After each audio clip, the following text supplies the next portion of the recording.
The first question this week comes from Psalm 51, verse 11, and it really ties in with the sermon from this past Sunday in John 16 really well. But in Psalm 51, David is lamenting and confessing his sin to the Lord after his adultery with Bathsheba.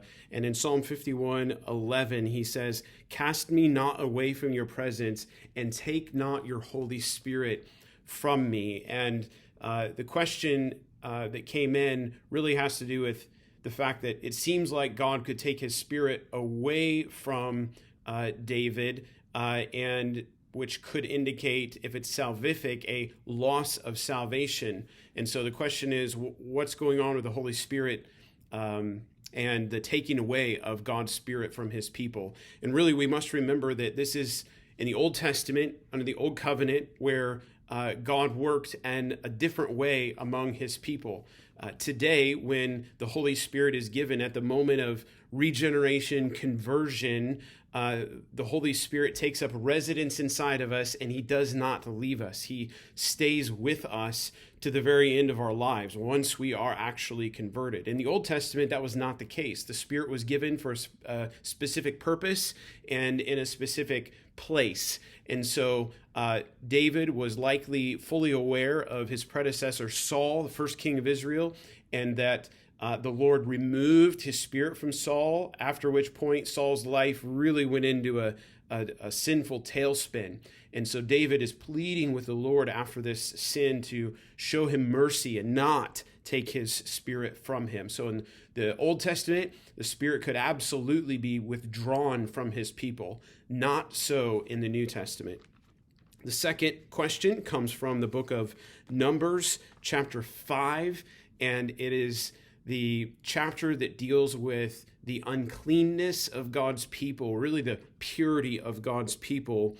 And in verses 11 down through nearly the end of the chapter, we see a test for an adulterous woman. And so the text describes how if a husband believed, suspected that his wife may be adulterous, then there were certain steps that he could go to the priest in the temple and bring his wife through these steps to either prove his claim and prove his suspicion, or through which she would be vindicated and shown to be innocent. And the question really says, why was this necessary, and why was this strange test enacted by the Lord?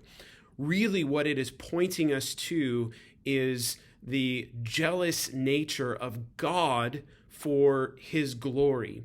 And we can look at several different places in the Old Testament and see where the Lord is referred to as the husband of his people.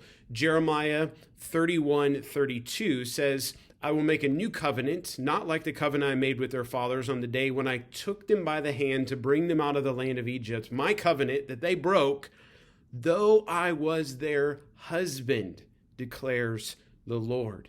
So this test showing marital fidelity and the purity of the marriage union was really meant to show the significance of the covenantal union that God had with his people and the importance of maintaining the purity of that union. Though the Israelites would time and time again go out and prostitute themselves to idols and worship other idols. And we see a picture in books like Hosea, where Hosea went and married an adulterous woman, called by God to do that so that he could pursue her even in her unfaithfulness, to show God's pursuit of his people as his bride. And so this test for adultery, as strange as it is laying that foundation to show us the importance of God testing his people to see if they were in fact pure in their covenantal commitments to God. Keep reading the word, church.